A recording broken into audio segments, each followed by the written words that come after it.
All right, let's settle a debate that has raged across comic book forums for years. Deadpool versus Deathstroke. But we're adding a twist. No healing factor for Wade Wilson. No swords, no guns, no gadgets for either of them. This is a straight-up, hand-to-hand brawl to see who is the superior fighter, who walks away, and who gets carried out. First, let's break down our combatants. In one corner, we have Slade Wilson, Deathstroke the Terminator. He is a metahuman, a product of a super soldier experiment that granted him enhanced strength, speed, agility, and reflexes, all pushed to the absolute peak of human potential. More importantly, he has a tactical mind that functions like a supercomputer, processing information and predicting his opponent's moves with startling accuracy. His brain operates at 9 times the speed of a normal person. Deathstroke is a master of numerous martial arts, including karate, ninjutsu, and boxing. He's not just a brawler. He's a living weapon, disciplined and brutally efficient. His entire life has been dedicated to the art of combat. In the other corner, we have Wade Wilson, the merc with a mouth, Deadpool. Without his healing factor, what are we left with? We're left with a man who was already one of the world's deadliest assassins before he got his powers. Wade is a master of various fighting styles, known for his unpredictable, acrobatic, and chaotic approach.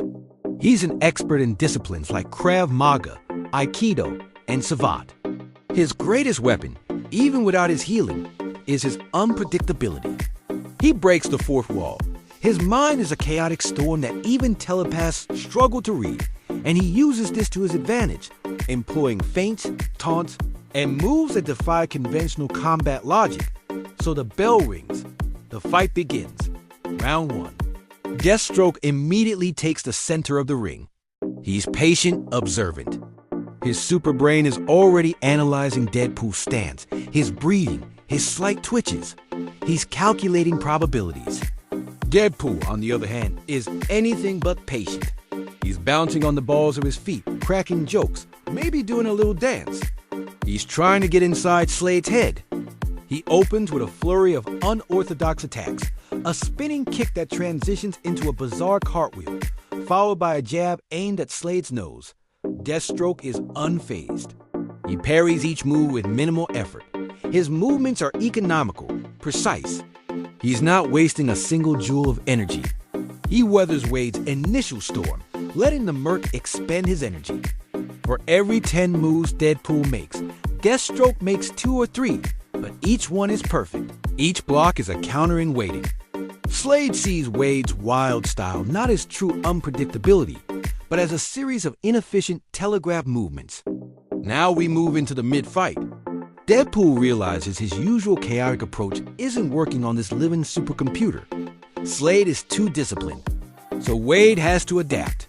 He starts the fight more conventionally, drawing on his deep knowledge of formal martial arts. The fight becomes a technical showcase. We see blocks, parries, and strikes that are faster than the eye can follow. Deadpool is strong and fast, but Deathstroke is just a fraction stronger, a fraction faster. Every time Wade lands a glancing blow, Slade returns it with a solid, bone-jarring strike to a nerve cluster or a weak point. This is where the psychological battle truly begins. Deathstroke is silent, a relentless force of nature. His silence is more unnerving than any of Deadpool's taunts. Wade keeps up the chatter, but there's a hint of desperation now. "Come on, old man, you've only got one eye." "How are you seeing all this?" He might quip, but Slade doesn't bite. He remains focused, his singular goal being to dismantle his opponent piece by piece. Deathstroke's advantage is his experience and mental fortitude. He's fought gods and monsters. A mouthy merc, even a skilled one, is just another target. We're entering the final stage. Both men are bruised, battered, and breathing heavily. This is where endurance and raw physical superiority come into play. Without his healing factor, every punch Deadpool takes stays. A split lip, a bruised rib, a swollen eye, it all adds up. He's slowing down, his movements becoming less explosive. Deathstroke, on the other hand, seems almost tireless. His enhanced physiology gives him superior stamina. He sees the opening.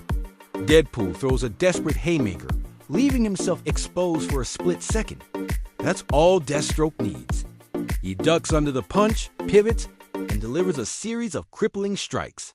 A palm heel to the solar plexus that steals Wade's breath. An elbow to the jaw that snaps his head back. A precise chop to the side of the knee to buckle his stance. Wade stumbles, disoriented. He's still trying to make a joke, but it comes out as a pained gasp. He's fighting on instinct alone now. But instinct isn't enough against a man who can predict your instincts. Deathstroke closes the distance. He doesn't go for a flashy knockout. He's too practical for that. He uses a simple, brutal takedown, putting Wade on the ground. From there, it's a matter of applying a submission hold, a choke, or a joint lock that Wade, in his weakened state, cannot escape. The fight is over. Deathstroke stands, barely winded, looking down at the defeated Deadpool. It was a tough fight. One of the toughest he's had in a purely physical sense. Wade's unpredictability and skill made him a formidable opponent. But in the end, Deathstroke's superior physical attributes, tactical genius, and unwavering discipline were the deciding factors. Without the healing factor to erase his mistakes, Deadpool simply couldn't withstand the calculated, relentless assault of the Terminator. So, in a no powers, no weapons fight, the win goes to Slade Wilson. His methodical, analytical approach to combat is the perfect counter to Deadpool's chaos. What do you guys think? Did I get it right? Let me know your breakdown in the comments below. Thanks for watching, and don't forget to like and subscribe for more epic showdowns.